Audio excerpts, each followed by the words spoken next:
Amigos televidentes, tengan ustedes muy buenas noches. Bienvenidos a una edición especial de Mesa de Análisis Política y Actualidad. Está con ustedes Alberto Franco. Desde diversos sectores de la sociedad se hace ver la necesidad de reformar varias leyes en los diferentes ámbitos que éstas tocan. Los gremios de abogados sostienen que no solo se necesita reformar el Código Orgánico Integral Penal, sino también el Código Civil, el tributario, entre otros. Para hablar del tema, hoy nos acompaña en el estudio de Mesa de Análisis el doctor Jaime Ortega. El doctor Ortega es presidente ejecutivo del Estudio Jurídico Ortega y Asociados de la Fundación Leonidas Ortega Moreira por la Educación y la Cultura.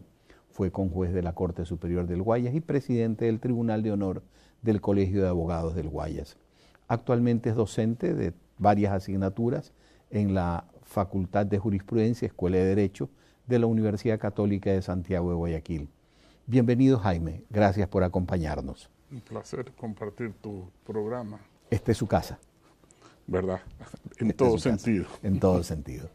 Jaime, nos ha causado curiosidad el conocer de una iniciativa en la que tuviste la gentileza de incluirme hace algún tiempo, de formar un grupo de gente, crear un grupo de gente que estructure una idea a la que se le denominó independencia judicial.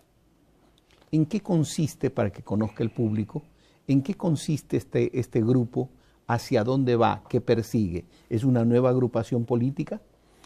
No, no es una agrupación política. Reconocemos que el hombre esencialmente es político, la sociedad mismo, el Estado, es una organización política jurídicamente organizada.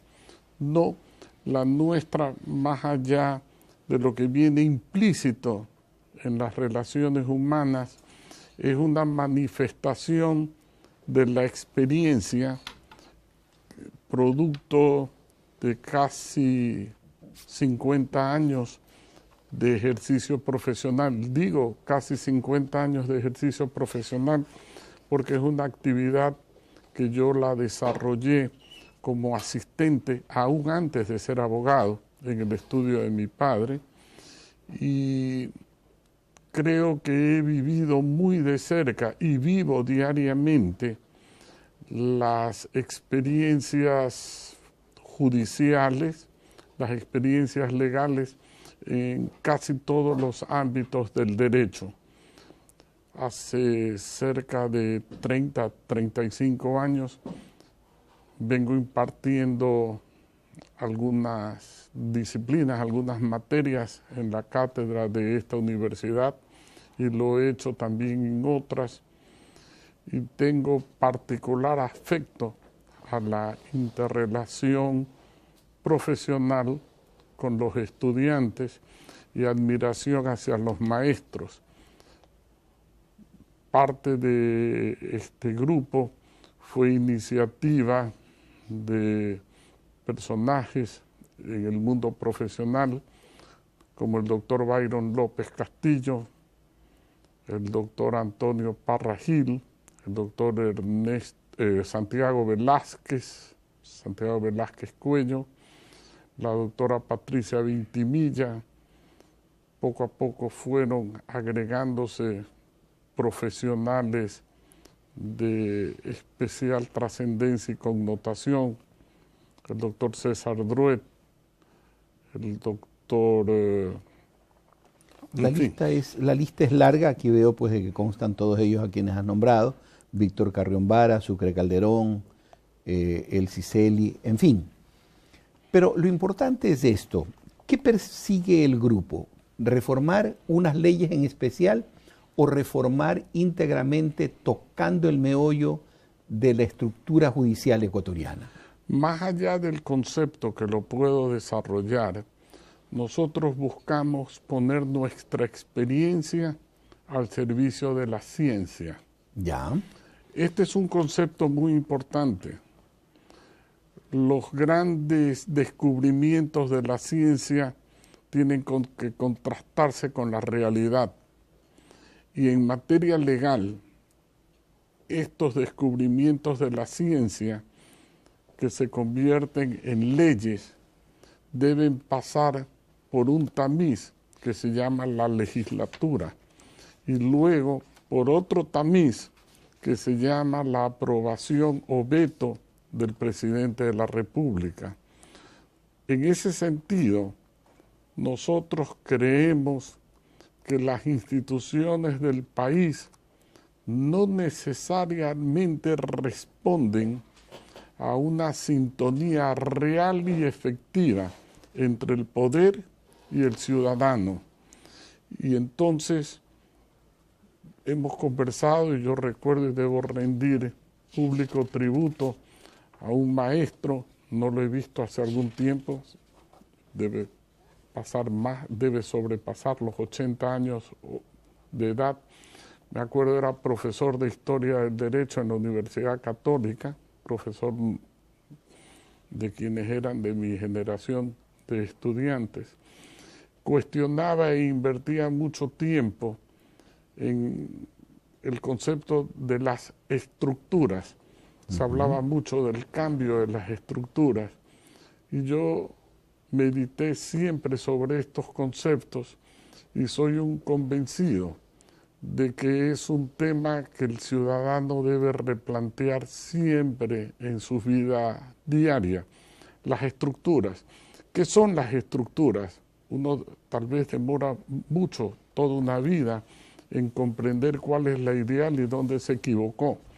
Las estructuras son en definitiva las que dan sustento al derecho natural que se cristaliza, objetiva, en el derecho positivo, en el que nace del legislador, en que el Estado promueve o crea para permitir la armonía social entre los gobernantes, los gobernados y los gobernados entre sí. Esas estructuras son básicamente las instituciones del Estado que comienzan en una pirámide muy importante y frecuentemente soslayada, que son las tres funciones del Estado. Claro, partiendo de este concepto de las tres funciones del Estado que generan una estructura que posteriormente se deriva en estructura jurídica, también existe la posibilidad de que las estructuras reflejen un pensamiento del que gobierna, pero no reflejan muchas veces el pensamiento o la necesidad de los gobernados.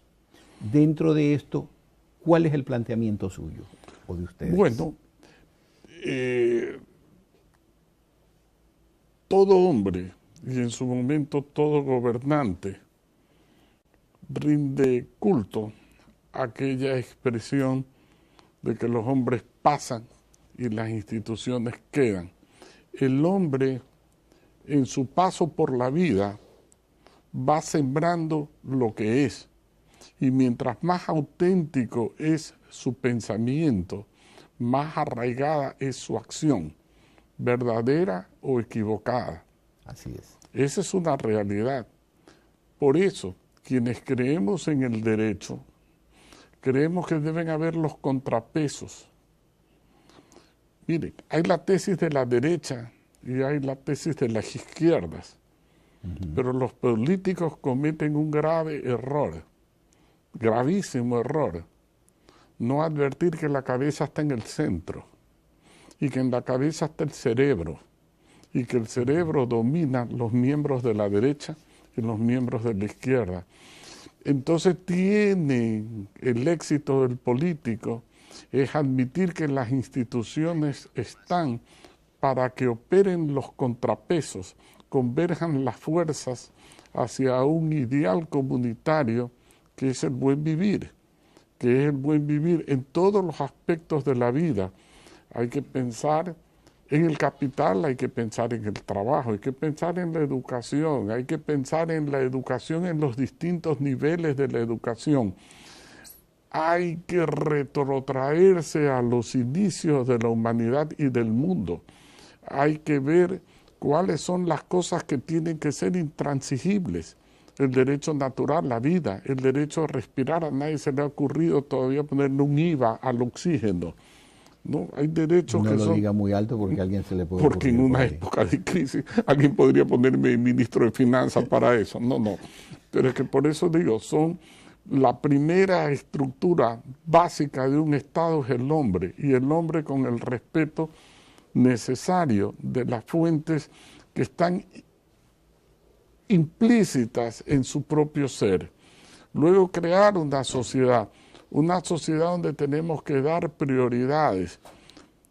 Pensar en subsidios o prioridades, sí, va de la mano. ¿Va de la mano de qué? De educar al joven, formar al hombre, elegir al político. Hay que, entre otras cosas, formar al hombre como elector. Yo considero que uno de los más grandes problemas de los países en desarrollo es la falta de conocimiento y capacitación cívica para saber elegir a sus gobernantes. En definitiva, salir del problema que nos tiene desde principios de siglo, para no decir en todos los 180 años de vida republicana, subyugados a un populismo y a una demagogia que nos ha hecho mucho daño, que ya no es necesario filosofar tan profundamente, sino vernos en el espejo y en la suerte de otros países, lamentablemente nuestros vecinos de Latinoamérica, que nos permiten compararnos con una Venezuela en un extremo, frente a una Colombia que heroicamente ha podido superar 60 años de guerra. 60 años de guerra. Una Chile que pasó todo un proceso de hambre del que se contagió el Perú. Y hoy día usted ve a Perú, tú ves a Perú y a Chile, hoy en día ejemplos de una economía social y de desarrollo. Vemos a una Argentina debatiéndose en todo esto que no ha podido todavía superar como no lo ha podido superar el Brasil. Tocaste un tema interesante, formar al elector y al votante. Eso lo vamos a analizar dentro de la estructura legal en el siguiente bloque. Es momento de hacer la primera pausa en Mesa de Análisis Política de Actualidad. Regresamos en breve.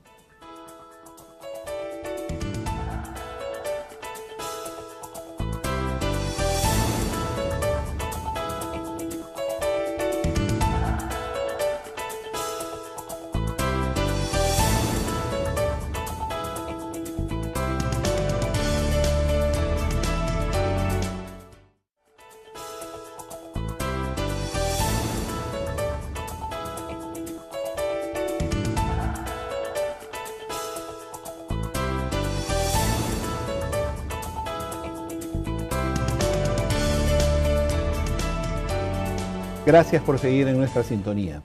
Estamos hoy junto al doctor Jaime Ortega, docente de la Facultad de Jurisprudencia, Escuela de Derecho de la Universidad Católica de Santiago de Guayaquil. Jaime, si bien es cierto, hay estructuras jurídicas que responden a las necesidades políticas del Estado, tampoco es menos cierto de que el deber esencial del legislador es crear estructuras jurídicas que respondan a las necesidades del pueblo, a las necesidades de la sociedad. La estructura jurídica actual, conforme está integrada, conforme está estructurada, ¿responde a esas necesidades? Yo creo que no. Yo creo que no. El único concepto de masas que yo acepto, respeto, protejo y coadyuvaría a mantener es la del soberano, el pueblo, en las urnas. Pues eso dejémoslo a un lado. Luego, esa manifestación soberana del pueblo se manifiesta a través de leyes. Esas leyes no las dicta el pueblo. El pueblo tiene un género de iniciativa, su clamor popular, su rebelión, llega a donde se germina la ley, en el Poder Ejecutivo que tiene la iniciativa, o llega a la Asamblea llamada hoy día, yo creo más apropiadamente debería ser de nuevo el Congreso Nacional, y ellas cuando logran esa sintonía con el pueblo, la debaten y la construyen. La primera pregunta es, 100 y pico de legisladores dedicados a oficios varios, entre ellos inadecuadas fiscalizaciones y otras cosas distintas que la legislatura les permite cumplir el cometido, yo creo que no. Hagamos un censo popular sobre cuáles aspiraciones realmente se cumplen y en cuáles realmente, más allá de un puntual referéndum que a veces se lo utiliza políticamente, como se lo utilizó en el gobierno anterior, se lo utiliza políticamente sobre situaciones intrascendentes, sobre corridas de toros, casinos, etcétera, etcétera, que no necesitan pronunciamiento popular, sino conocimientos sociológicos, socioeconómicos de la realidad o no de esa función, en beneficio del hombre, en definitiva sujeto principal de todos los derechos, no del toro, ni de las corridas. Yo no estoy ni a favor ni en contra, de hecho nunca he ido a una corrida de toros. Si de mí dependiera, me condolería del dolor del animal. Pero ese es un tema que no es que va al pueblo deben ir otro género de consultas, otro género de ratificaciones. Para todo lo demás está una legislatura especializada, donde no puede ir cualquier persona de cualquier oficio, ni capacitada a medias. Debe ir una persona que acredite capacidad de sintonía con el elector. ¿Tienen que tener una estructura educacional específica o tú piensas de que puede ser de cualquier disciplina? Mire, yo dudo mucho de esas aptitudes profesionales, académicas, PhD, etcétera, etcétera. Se necesita aptitud y actitud. Ya. Dicen que la mejor escuela es la escuela de la vida. No sé, pero a ese hombre, ese estudiante de la vida, tiene que tener una actitud de servicio y una aptitud hacia el servicio y una aptitud para entender los problemas a nivel de mini estadista, que lo es cada legislador o que lo debe ser cada legislador.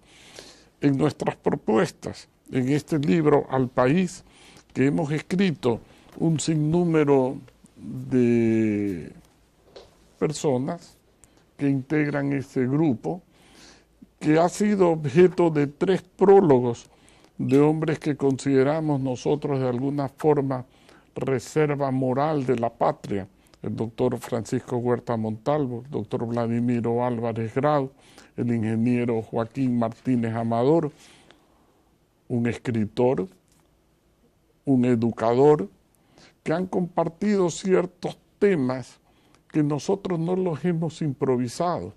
Nosotros hemos viajado a lo largo y ancho de algunas ciudades del país. Hemos estado en Cuenca, hemos estado en Puerto Viejo, hemos estado en Ambato, hemos hecho una serie sucesivas de conferencias en Guayaquil, tratando de sintonizar el sentimiento ciudadano de estudiantes, de jueces de primer nivel, jueces de la Corte Provincial. Hemos visitado a casi todas las autoridades del país que nos han dado la oportunidad de transmitir nuestros pensamientos, y nosotros planteamos allí cerca de 100 sugerencias en las distintas disciplinas del derecho. Y comenzamos por la parte constitucional. Nosotros creemos que debemos volver a la bicameralidad, coincidimos con el doctor Julio César Trujillo de que el Consejo de Participación Ciudadana y el Consejo de Transparencia es una cuestión que no funcionó más allá que en los papeles o en el diagnóstico o en la ilusión pudieron haber funcionado. Nosotros aquí, hasta por ahorro, deberíamos evocar la posibilidad de la bicameralidad, y lo voy a decir en broma, quizás sarcásticamente. En vez de tener 130 y pico, 140 o 150 diputados, con 3 asesores cada uno, con un secretario o 2 secretarios por asambleísta, un trooper, un vitara, yo no sé en qué carro andan, y todos con chofer, y las personas que les cargan el maletín. En definitiva, una fuerza laboral de 600, 700 personas que giran alrededor del Congreso Nacional, yo los reduciría a 3 diputados por 25 provincias, si son 25 hoy día con Santa Elena, son 75 diputados o representantes o asambleístas, como lo quieran llamar, concentrados a legislar, que den, no solo pidan cuentas, que den cuentas a los ciudadanos. ¿Cuántas veces se han preocupado de venir a las universidades a ver si la ley de Correa sobre las universidades las destruía o las potencializaba? Que vayan a los hospitales a ver si la construcción de esos hospitales que consumieron con razón gran parte del erario nacional están funcionando y estando bien administrados, o se necesitan leyes, no fiscalización, leyes. Para la fiscalización está la Contraloría, y ya vamos a ver lo que hay que hacer en la Contraloría, lo que habría que hacer en la Procuraduría, lo que habría que hacer en las Cortes. Zapatero a tus zapatos. La legislatura es legislatura. El Ejecutivo es administración. Administración y respeto. Es el primer ciudadano del país. Tiene que respetar, tiene que comprender que los derechos tienen las correlativas obligaciones. Donde termina un derecho es precisamente donde comienza el otro. Funciones del Estado. Montesquieu nos habló en demasía sobre el tema, y en el Ecuador los cambiamos a poderes, de acuerdo, se entrelazan, se coordinan, pero no esta situación ilimitada de poderes que produce dispersión. El reflejo en cada uno de los poderes, en cada una de las áreas de las estructuras del Estado, existe una normativa jurídica. Normalmente esa normativa jurídica ha sido producto de una historia jurídica que va de la mano de la historia social, de la historia sociológica del país, de la gente, del ciudadano. Pero en el gobierno de Rafael Correa en los últimos 10 años se reformaron leyes, alrededor de 250, se crearon unas tantas.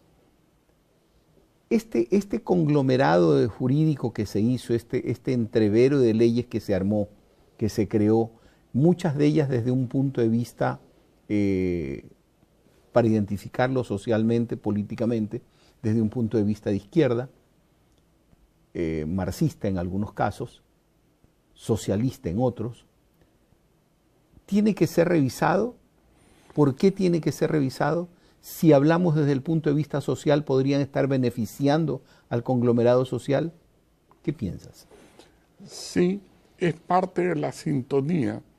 Si nosotros reviviéramos de su merecido descanso a juristas del siglo pasado, y cuando digo el siglo pasado no estoy hablando de mucho tiempo atrás, simplemente hace 18 años atrás. Sí.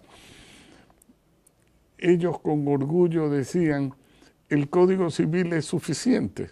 El Código Civil hablaba de la persona, de los bienes, de la sucesión, de las obligaciones y de los contratos. Y tenía un título preliminar, título preliminar que define todos los conceptos básicos del derecho.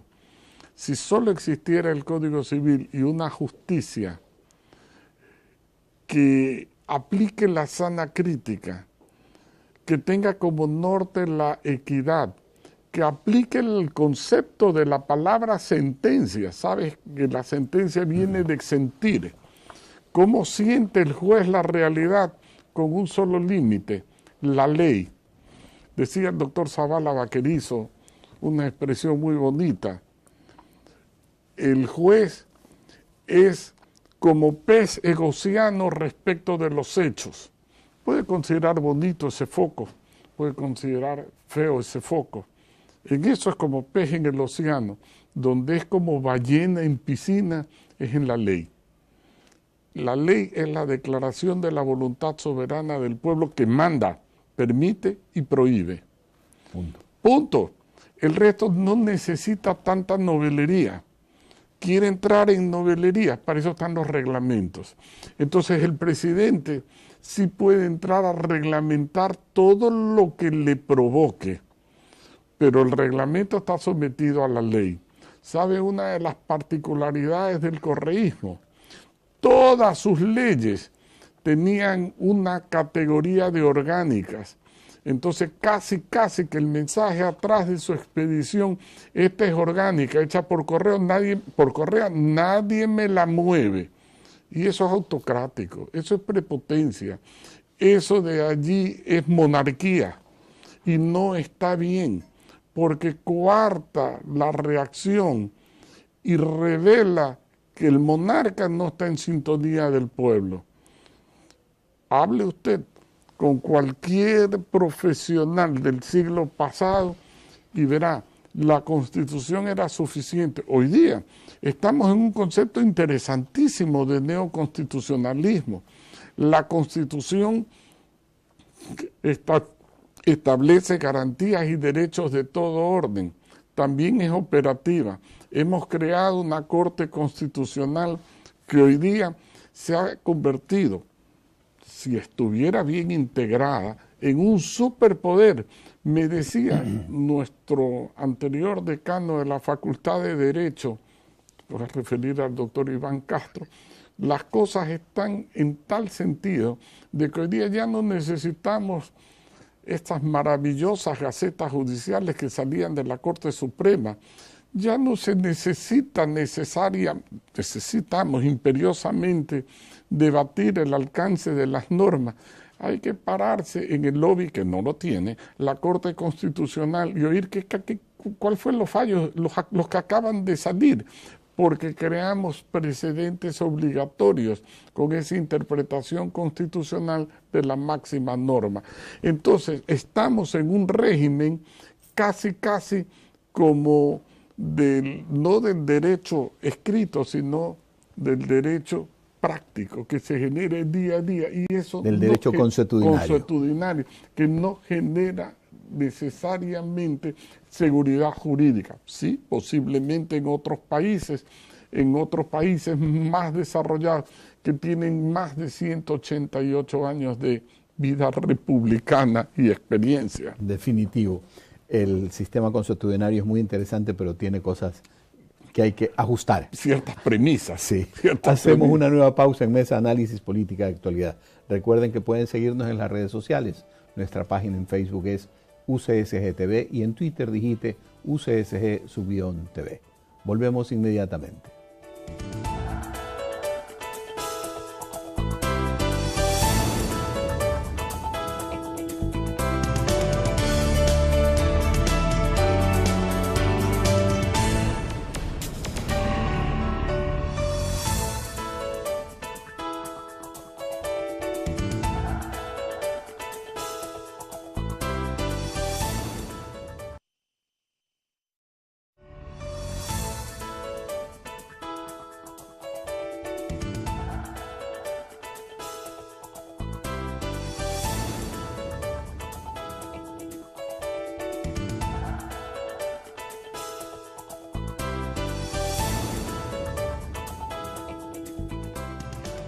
Estamos de regreso en Mesa Análisis Política y Actualidad para continuar conversando con el doctor Jaime Ortega, abogado, profundo conocedor del derecho.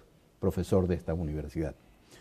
Jaime, continuando sobre nuestro tema, dentro del grupo Independencia Judicial, he visto de que se discute mucho sobre normativa que tiene que ver con el ordenamiento de los procesos en el área civil.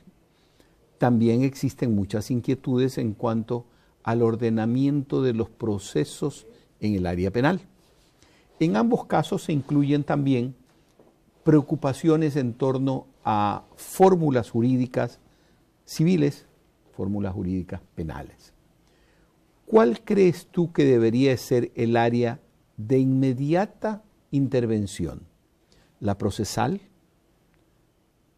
¿La sustantiva? ¿Civil? ¿Penal? ¿Qué pasa? ¿Por dónde tenemos que ir? Lo ideal debería ser abarcar todo, lo constitucional, legal y lo procesal. Ya. Lamentablemente, hasta Dios hizo el mundo en 6 días y descansó el 7º. Y hay que por algún lugar comenzar. No importa la ausencia de ley, no importa la ley mala, si hay un sujeto que la aplica bien. Y el norte de la ley es la equidad. Vea, seamos un convencido que la justicia absoluta, con misericordia incluida, solo habrá en el cielo, desde el cielo quiero decir, por un ser muy especial que se llama Dios. El resto, la de los hombres, no será justicia mientras no nos convenzamos como diría, empoderar al hombre que administra justicia en que sepa que está usando las prerrogativas casi de un Dios, juzgar a sus semejantes. Eso implica que esa calidad de juez no la puede tener cualquiera. Y entonces voy al gran elector. ¿Quién elige a los jueces? Yo estoy de acuerdo con el doctor Julio César Trujillo. No es el Consejo de Participación Ciudadana ni el de Transparencia. Tampoco deben ser jóvenes que deben estar activos en la legislatura. Debe ser la Cámara del Senado. Un gran elector que fiscalice todas las funciones, que nombre a los contralores, procuradores, fiscales, jueces de la Corte Nacional y jueces de la Corte Suprema. Todos los demás jueces son nombrados por la Corte Suprema hacia abajo. Me refiero a los de la Corte Provincial y a la Corte Nacional. ¿Cómo elijo a los mejores hombres? Yo he estado presente cuando se trata de buscar 5, 6, 7, 8, 9, 10, 11 mejores hombres para cualquier función. Por favor, a veces hay que recurrir a la guía telefónica. No es exacto, ese no es el medio. ¿Sabes cuál es el medio de buscar a los mejores hombres y jueces? Uno, muy sencillo, está en la punta de la nariz y no lo vemos. La promoción humana en cada gremio. Queremos ministros o jueces, antes se llamaban ministros jueces, ahora son jueces de la Corte Provincial. Cojamos a todos los jueces, tomemos a todos los jueces de lo civil, evaluémoslos. Si no hay tiempo para evaluar a los que no han sido sancionados durante los últimos 5 años, promuévalos. ¿Por qué tengo que ir a buscar a las universidades, etcétera, etcétera? También hay que buscarlos, entonces. Pero para que empiecen desde abajo. No necesariamente. Por ejemplo, si necesito 100 jueces para las cortes provinciales del país, 50 deben ser promovidos. Y 50 vienen de afuera, de las universidades, de las cámaras, de las fuerzas vivas. Del ejercicio. Del ejercicio profesional, de los colegios de abogados que sugieran. De esa manera tendrás el primer incentivo. El hombre que hace la judicatura una carrera, un proyecto de vida, que entra como secretario de un juzgado, o que entra como amanuense, o que entra como secretaria del juzgado, que toda su carrera laboral la hace a la par de su preparación universitaria y llega a ser abogado y se destaca en el ejercicio laboral en esa función, ¿por qué solamente tiene que ser sancionado? Porque en cambio cuando hierra es sancionado, y bien hecho que sea sancionado, pero yo voy más allá, y cuando no hierra, cuando es un ejemplo de pulcritud y cumplimiento, ¿quién se acuerda de promoverlo? Cuando alguien se acuerda, el que se acuerda. Pues yo le digo al que debe recordarse del que se le imponga que se acuerda de él. Por ejemplo, el gran elector, que sería el Senado que elige a la Corte Suprema, Corte Nacional que se llama hoy día, esta elige a la Corte Provincial, no de cualquier persona que a ellos se les ocurra, sino de opcionados que le mande el Consejo de la Magistratura. Entonces, si tú eres juez, te vas a cuidar de que no puedes equivocarte en tus fallos. Y como el humano es errar, que tu fallo pueda ser sustentado, que sea motivado, que tenga motivado en la ley y que sea motivado en la razón. En la prueba, en la razón. Óyeme lo que te voy a decir. No cualquier juez es capaz de entender una frase difícil que te voy a decir. A veces la máxima injusticia está encarnada en el exceso de derecho. El derecho, por el solo hecho de tenerlo, no puede ser ejercido. El derecho tiene que ir de la mano de la utilidad social, primero personal y luego social de su ejercicio.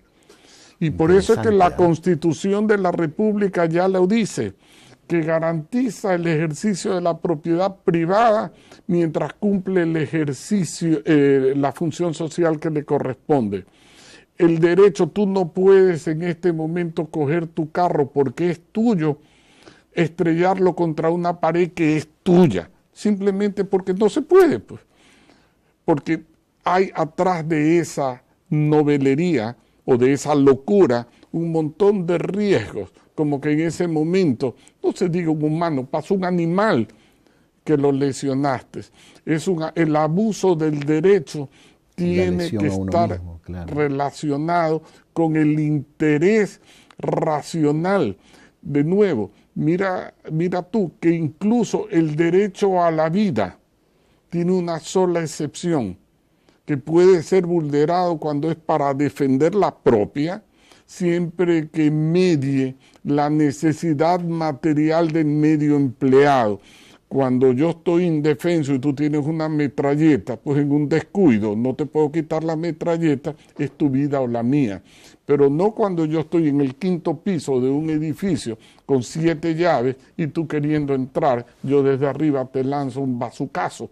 Eso es un crimen. ¿Por qué? Claro. Porque no hay necesidad del ejercicio de ese derecho que obviamente atenta contra la actitud de un hombre que circunstancialmente está fuera de sus cabales y en consecuencia se constituye en el tuyo en un abuso del derecho.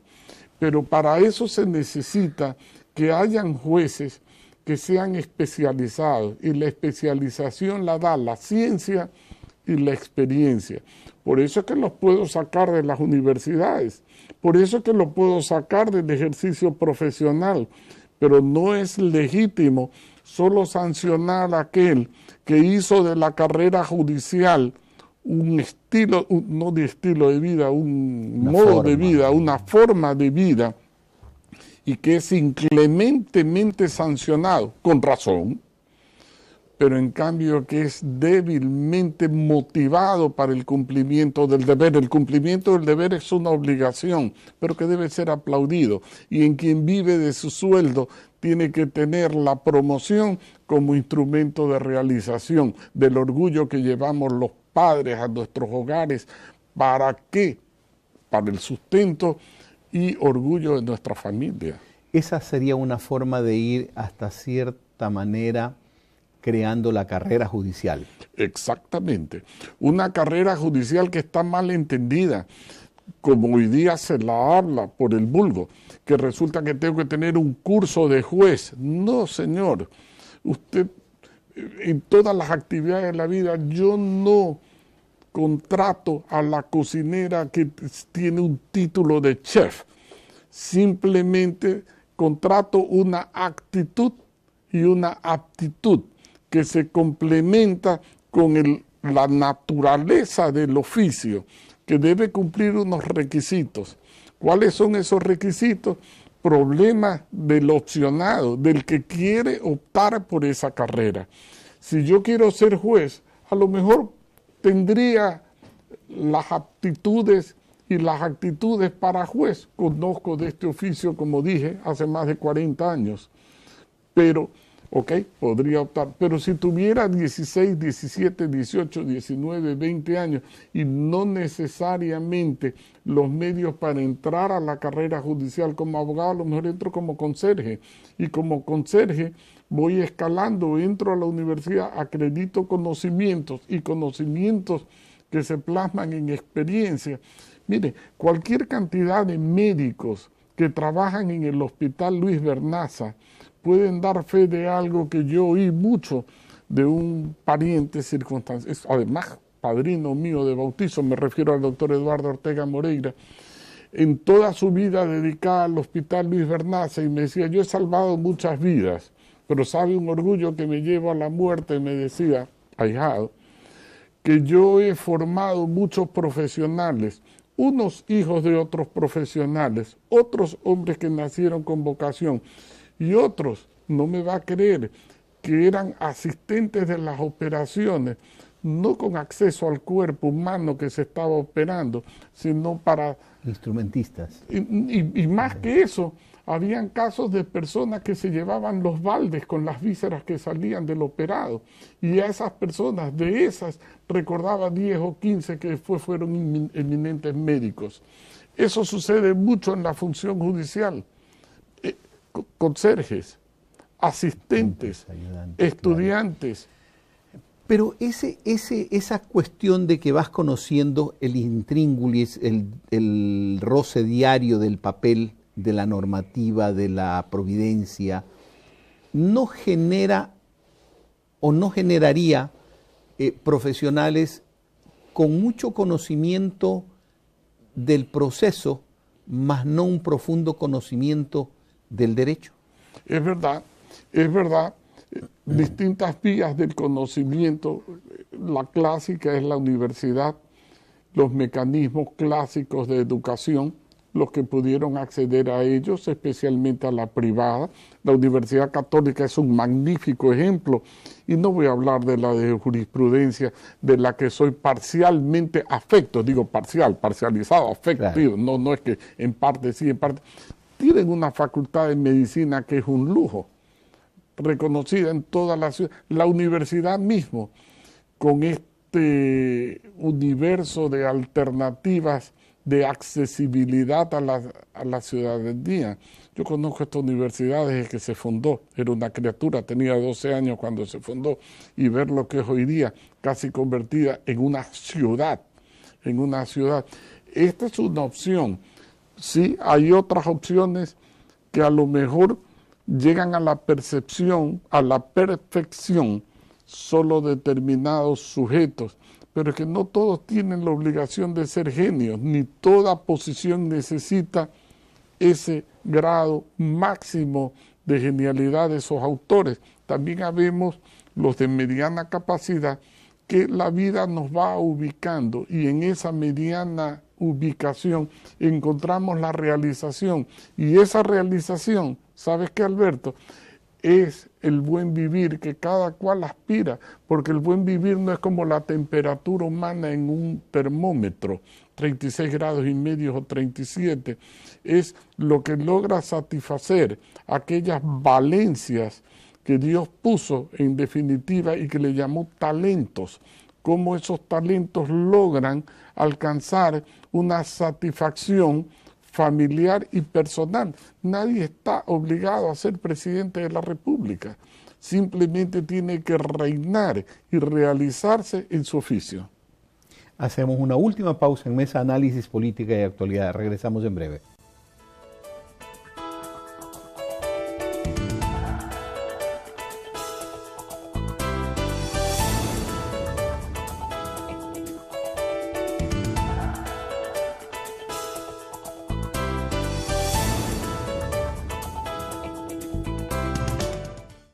Pueda convertir en una norma aplicable.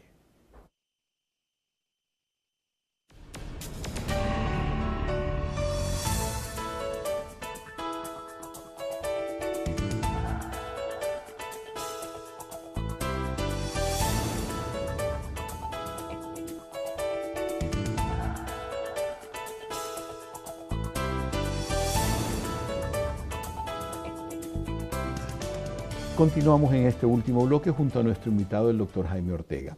Jaime, yendo a la parte práctica de lo que ustedes están haciendo dentro de independencia judicial, veo de que efectivamente han escrito una serie de sugerencias, así las llaman ustedes, sugerencias propias originadas en nuestro diagnóstico.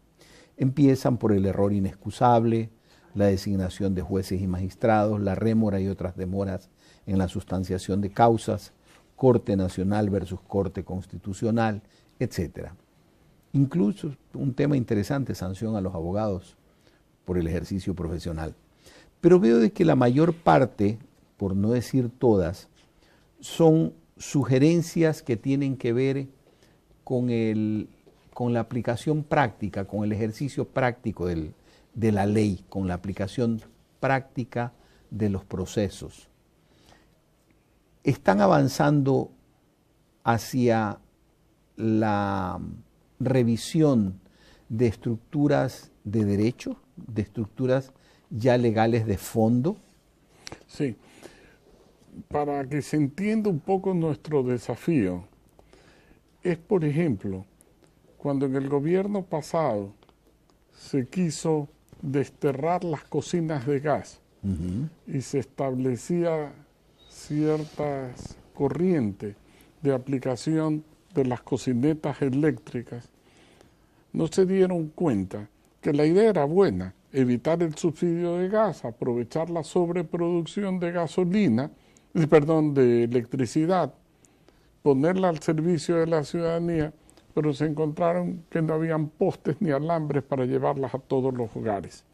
Y se encontraron también con otra posibilidad, que el pueblo no tenía cómo, ni quería botar su cocina de gas para comprar una eléctrica porque no tenía la plata, y que cuando compraba la eléctrica descubrió que necesitaba las ollas de inducción. Entonces, entre el queso y el ratón hay todo un laberinto que se quedó en buenas intenciones. Entonces, en los detalles vive Dios. Tú puedes tener las mejores leyes, que si te falta el hombre que la aplique y el sistema para aplicarlo, todo se queda en buenas intenciones. Y nosotros acusamos allí algunas imperfecciones. Primera, el error inexcusable. Las palabras de la ley se entienden en su sentido natural y obvio, salvo que el legislador las haya definido. El legislador no ha definido lo que es error inexcusable.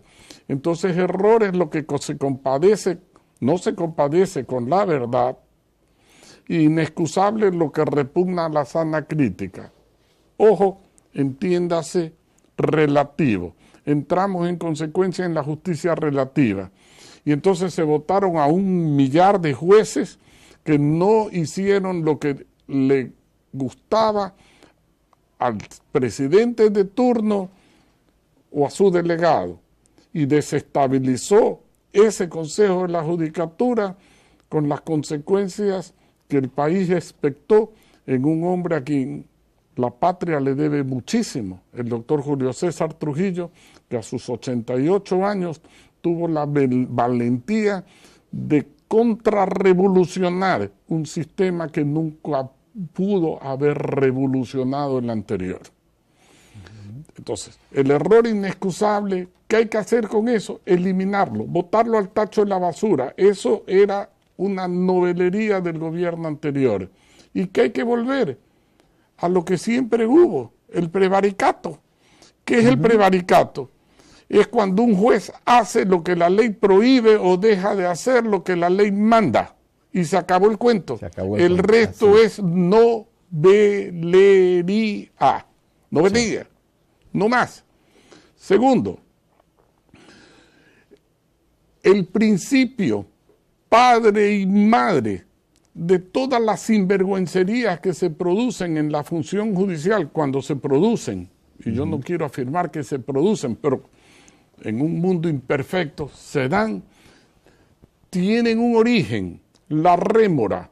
Voy a hablar en términos figurados. Usted va donde el juez y le dice, venga mañana porque no tengo lentes. Ah, no se preocupe, doctor, mañana le traigo los lentes. Y después dice, sí, ya leí, Pero el problema de su hijo, señora, es bien importante. Tenemos que vernos, pero no en horas de trabajo. Pues veámonos en un McDonald's, en un Burger King, en un Carl Jr., lo que sea. No estoy haciendo propaganda de hamburguesa, ¿no? Pero tenemos que hablar más reservadamente. Y ahí entonces vuela la imaginación del juez y vuela la imaginación de todo lo que quieren ponerse a imaginar que puede suceder en esos diálogos ocultos cuando el medio lo produce la rémora del juez en la administración de justicia.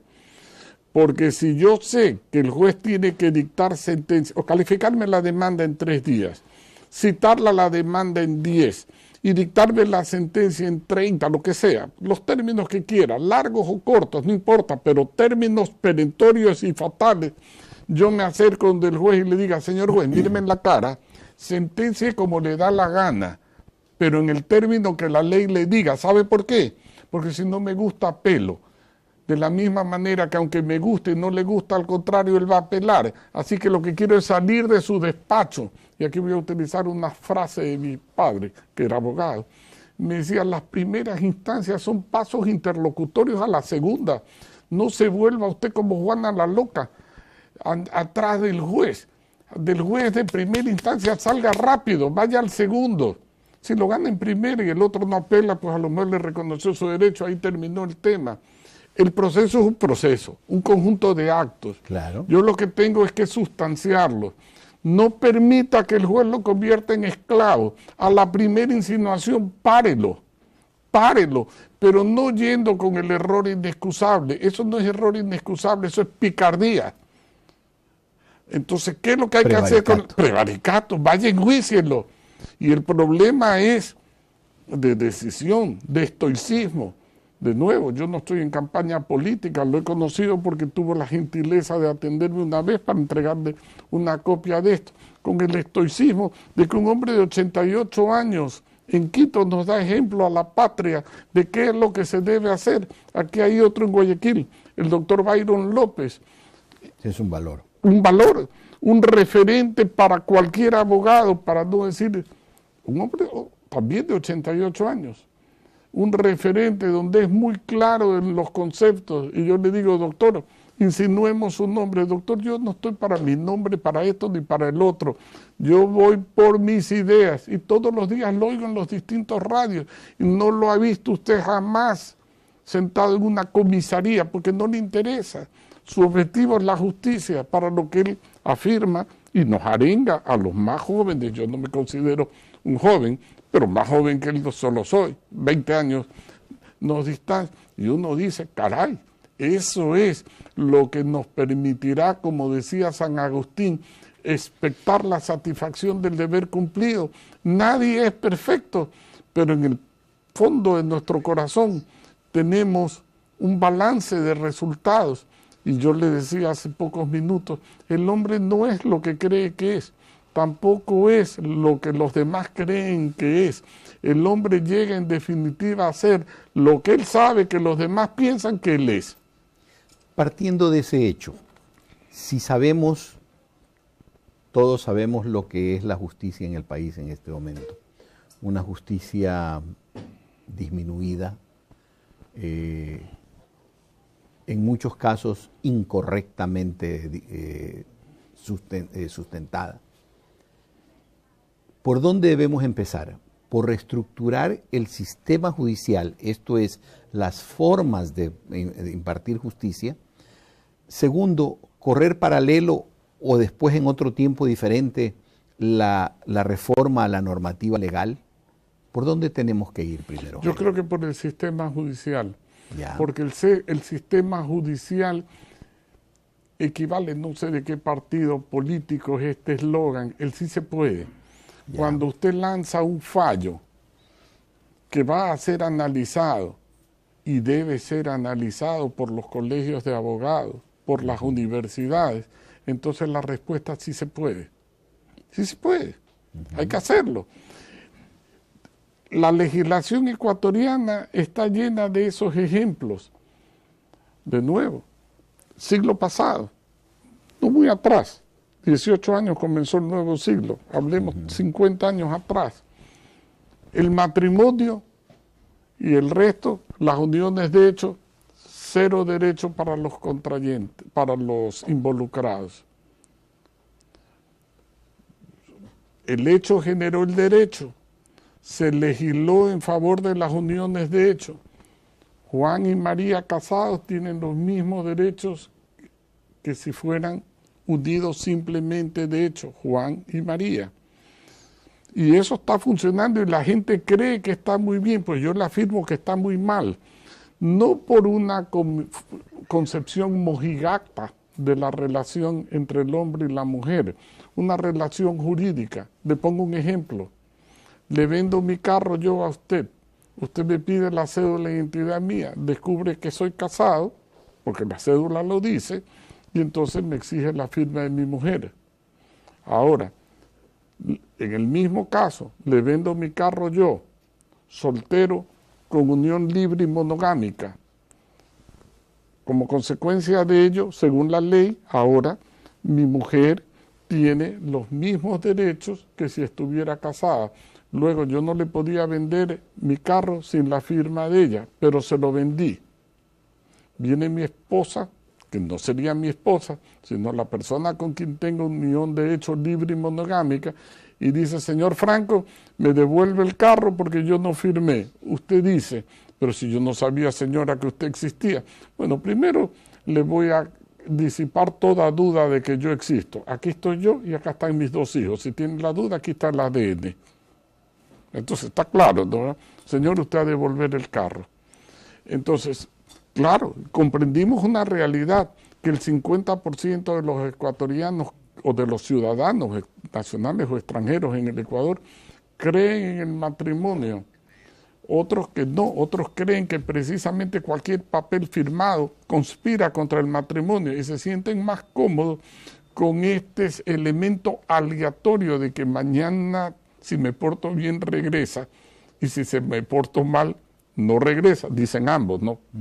Entonces, simplemente que ese contingente los une, que cuando se casaron al día siguiente la cosa fue distinto. Pues yo les digo, está bien, sigan unidos como quieran, pero en esa relación, cuando afecta a derechos de terceros, no puede quedar sin reglamentación. Ahora, no quiere ir al matrimonio, quiere estar unida, de hecho, lamentablemente tiene que inscribirlo, y yo no diría muy sofisticadamente dónde, en la unidad del registro civil, donde debe constar el fuero competente, llamemos así, jurisdiccional, legal, de una persona, en que mi cédula salga soltero, casado, unión libre, etcétera. Y hoy día, en cambio, estamos preocupando, hombre, ¿qué tan hombre? Mujer, ¿qué tan mujer? De género, de sexo, cosas que ni entiendo. Macho, entonces, machote, medio machote. No, eso no es trascendente en la relación humana jurídica. En la realización personal, yo soy respetuoso de esas inclinaciones o actitudes personales, pero esas no son necesariamente las que tienen que escribir, porque el grado hormonal masculino o femenino no es importante en la relación humana o seguridad jurídica. Que eso es lo importante, la seguridad jurídica. Se me quedan muchísimos temas todavía en el cartel y espero pues que podamos seguir desarrollando estos principios, estas inquietudes de hacia dónde tiene que ir la reforma jurídica. A propósito, estoy preparando un programa que se llame o que tenga que ver con la relación jurídica, con la estructura jurídica del país. Esperemos que podamos conversar y lo podamos hacer. Con mucho gusto. Gracias, Jaime. Agradecemos a nuestro invitado, el doctor Jaime Ortega, por haber estado con nosotros y a ustedes, amigos, por acompañarnos como lo hacen semana a semana. Por mi parte, nos encontraremos en una próxima emisión de su programa Mesa Análisis Política y Actualidad. Lo hago no sin antes entregarles un mensaje por la paz. Busquen la paz, háganla efectiva y a través de esa paz lleguen a la felicidad. Gracias, hasta otro momento.